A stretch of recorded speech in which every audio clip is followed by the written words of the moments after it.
Bonjour à tous, ici Angelo pour une nouvelle vidéo, nouvelle semaine sur Terre. J'espère que vous allez bien, chers amis, malgré le contexte extrêmement compliqué.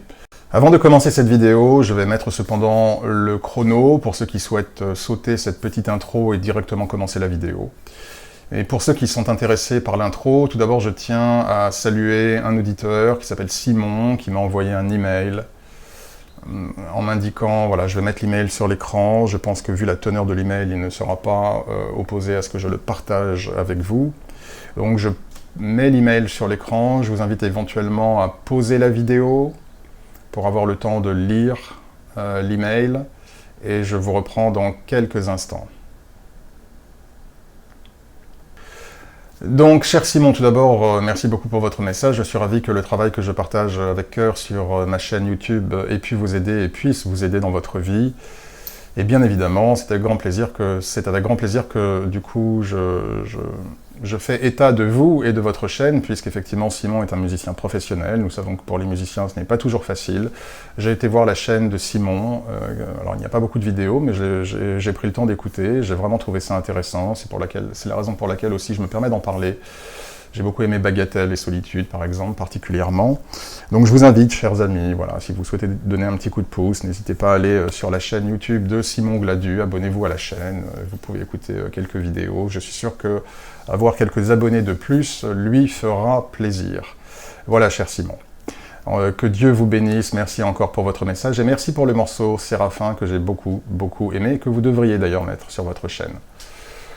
Alors en parlant d'abonnés, mes chers amis, Dieu sait que je ne fais vraiment pas les vidéos pour le nombre. Le principal est que mes vidéos et que ma chaîne touche ceux qu'elle doit toucher. Mais cependant, nous avons franchi un cap.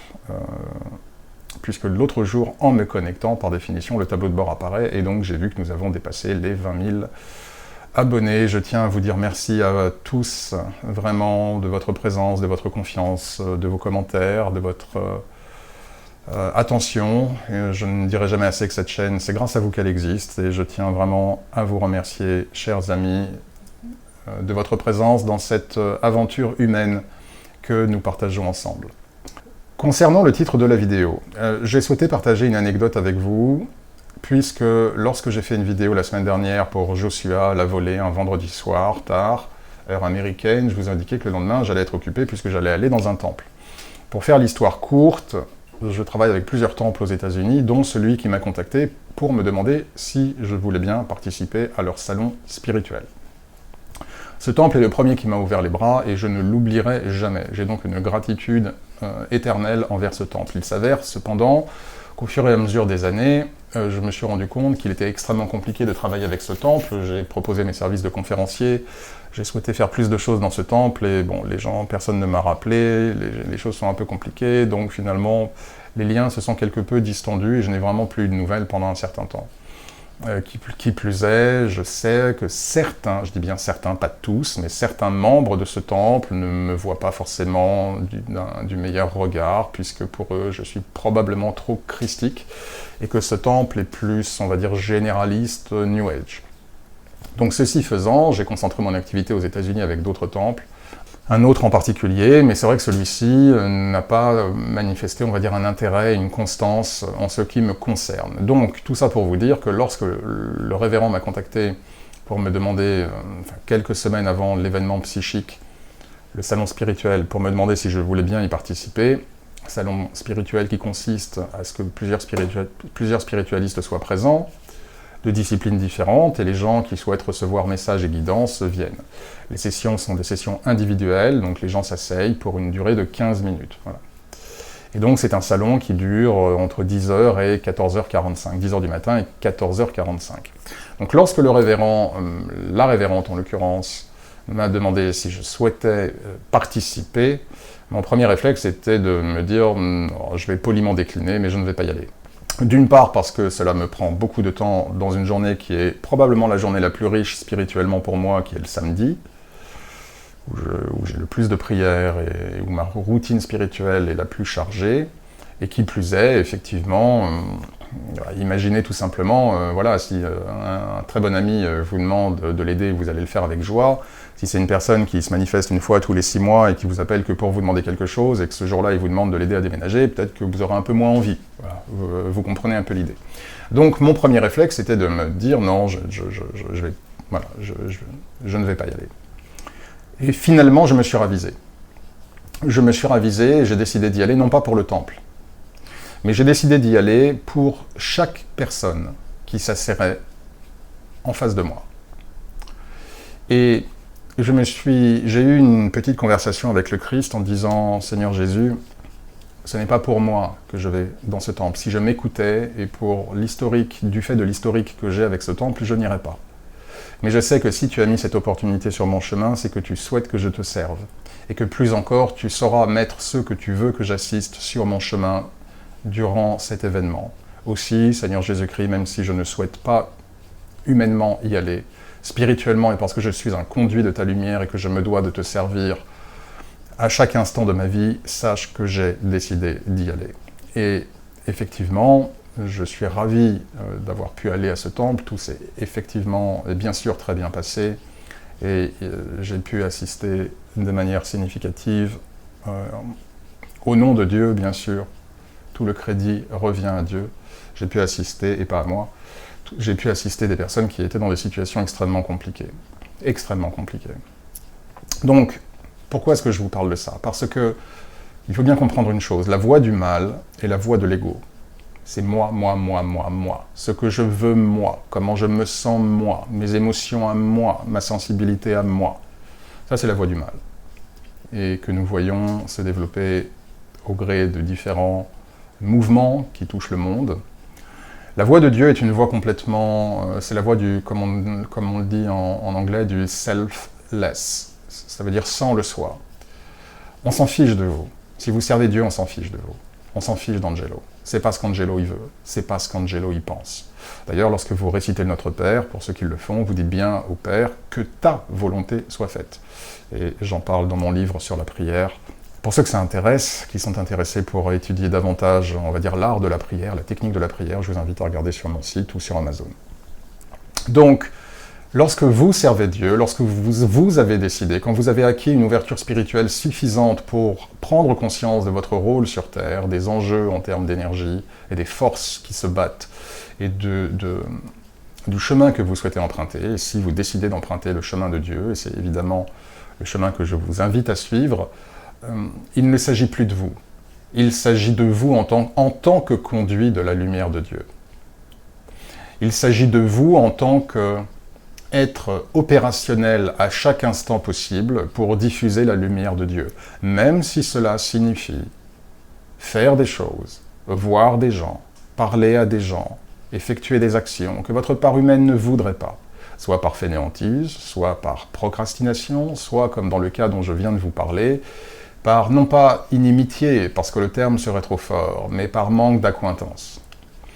Et lorsque vous avez des situations qui se présentent, où vous pourriez faire une différence, par votre présence, par votre sourire, par votre lumière d'empathie, par votre lumière, tout court, qui est celle de Dieu qui circule en vous, lorsque vous avez de telles opportunités qui se présentent à vous, et que spontanément, la partie humaine de vos énergies est plutôt dans le recul, dans la résistance, sachez que vous avez affaire à un test.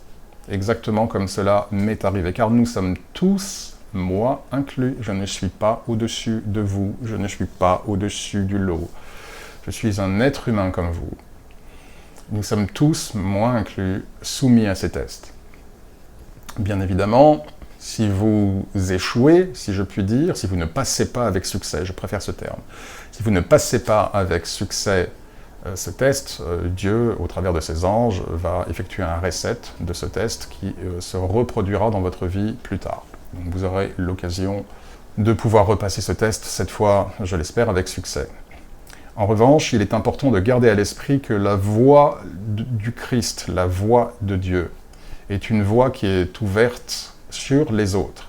Car, bien évidemment, nous expérimentons la dualité du fait que nous soyons à la fois âmes issues de Dieu et êtres humains incarné dans un corps de chair, et que donc, bien évidemment, les passions et l'ego, au travers des désirs et de nos sentiments, peuvent, à un certain moment, vous pousser dans une direction qui n'est pas conforme aux lois de Dieu, qui n'est pas conforme avec la volonté de servir Dieu.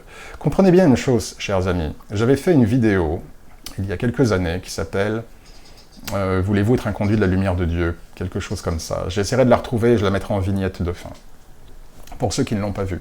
Et beaucoup de personnes disaient « Oui, je veux, oui, je veux, oui, je veux ». Et je ne doute pas de la volonté de ceux qui l'indiquaient, et je ne doute pas même du fait qu'ils aient mis en place cette volonté.